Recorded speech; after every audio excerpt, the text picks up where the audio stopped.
दोस्तों, स्वागत है आप सभी का बायोलॉजी बूस्टर में। और मैं अशोक मीना आप सभी का स्वागत करता हूं इस चैनल पे।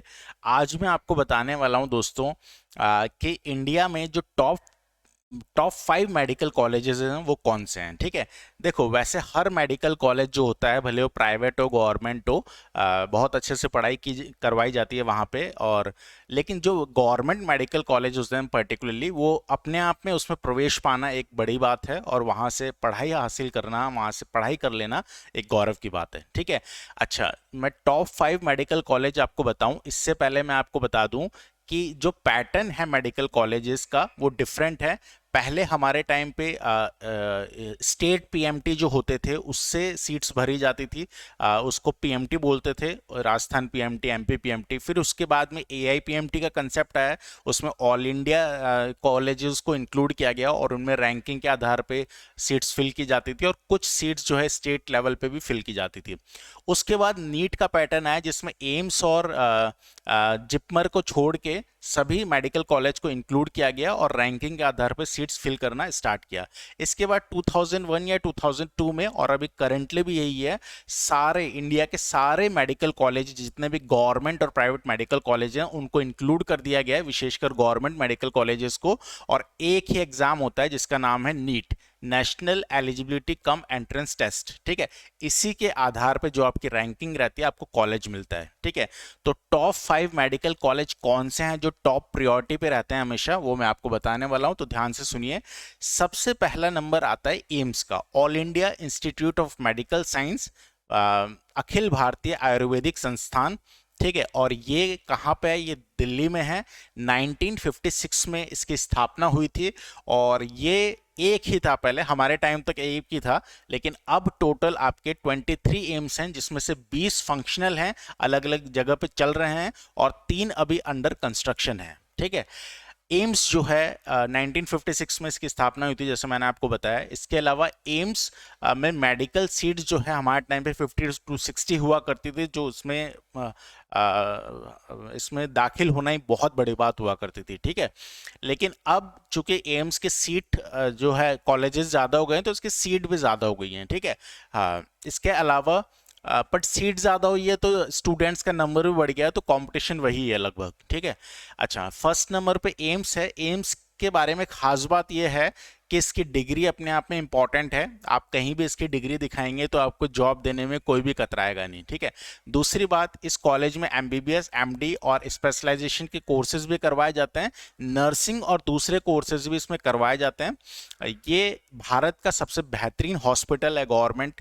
ठीक है, जहाँ पे एम्स ट्रॉमा भी एक सेंटर है इसका, वहाँ पे इमरजेंसी केसेस को डील किया जाता है। कोई भी बड़े इंसान जो होते हैं, नेता या अभिनेता या कोई भी बड़े जो इंसान होते हैं, कभी कुछ दिक्कत होती है उनको फिजिकली, मतलब हेल्थ वाइज, तो एम्स में जाना सबसे पहले प्रेफर करते हैं, वो एम्स ट्रॉमा में। ठीक है, जनरल हम जैसे लोगों के लिए बहुत मुश्किल है, क्योंकि एम्स वैसे तो गवर्नमेंट इंस्टीट्यूट है, तो कोई भी वहाँ पे इलाज करवा सकता है। लेकिन आप अगर दिल्ली में रहते हैं तो आप जानते होंगे कि वहाँ पे आप इलाज करवाने जाएंगे तो 2-3 दिन में आपका नंबर आता है। ठीक है, तो बहुत ज़्यादा भीड़ रहती है। इसी को देखते हुए भारत सरकार ने बहुत सारे एम्स बनाने का निर्णय लिया है।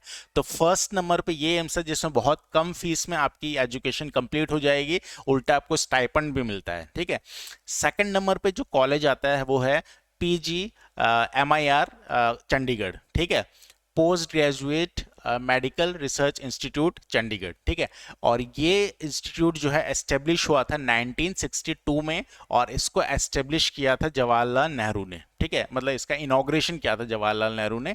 और ये कॉलेजेस भी कई सारे स्ट्रीम्स में पढ़ाई करवाता है, MBBS, MD, BDS, और इसके अलावा और जो स्पेशलाइजेशन होते हैं, BSc नर्सिंग भी ये करवाता है। ठीक है, तो ये सेकंड नंबर पे है PGI चंडीगढ़। थर्ड नंबर पे जो कॉलेज आता है वो है CMC वेल्लोर। अच्छा, दोनों कॉलेज जो एम्स और PGI चंडीगढ़ है वो दोनों गवर्नमेंट ऑर्गेनाइजेशंस हैं, कंप्लीटली गवर्नमेंट है। लेकिन CMC वेल्लोर जो है, जो तमिलनाडु में है, ये एक प्राइवेट कॉलेज है, लेकिन इसकी रैंकिंग बहुत अच्छी है, थर्ड नंबर पे ये आता है।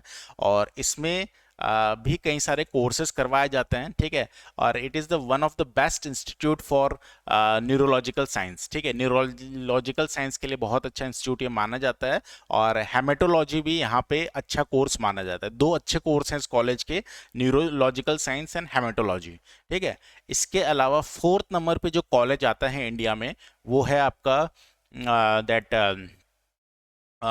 ठीक है, national institute of mental health and neurological science, ठीक है। निमहांस ये है बेंगलोर में, और ये मेंटल हेल्थ के लिए, मेंटल जो हेल्थ से रिलेटेड या साइकेट्री जो होता है उससे related one of the best institute है, भारत का ही नहीं पूरे एशिया का, ठीक है।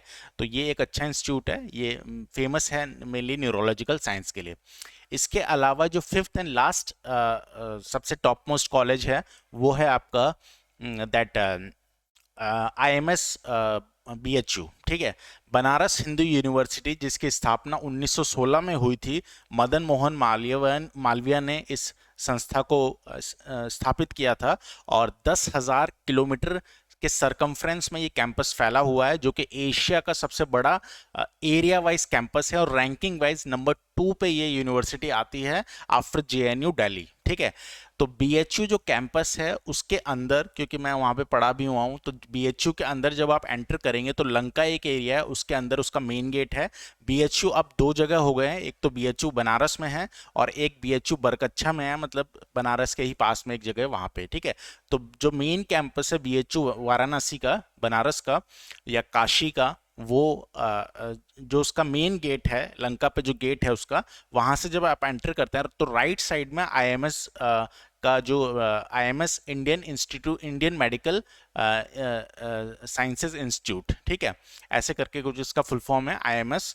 और ये मतलब BHU कैंपस के अंदर ही है, जैसे BHU कैंपस के अंदर ही IIT का भी एक अलग डिपार्टमेंट है जिसको IIT BHU बोला जाता है, वैसे IMS मेडिकल साइंस के लिए BHU के अंदर, BHU के अंदर दूसरे भी कई सारे कोर्सेज हैं, आर्ट्स के, साइंस के, अलग अलग कोर्सेज वहाँ पे करवाए जाते हैं, पोस्ट डॉक्टरल कोर्सेज भी वहाँ पे करवाए जाते हैं, ठीक है।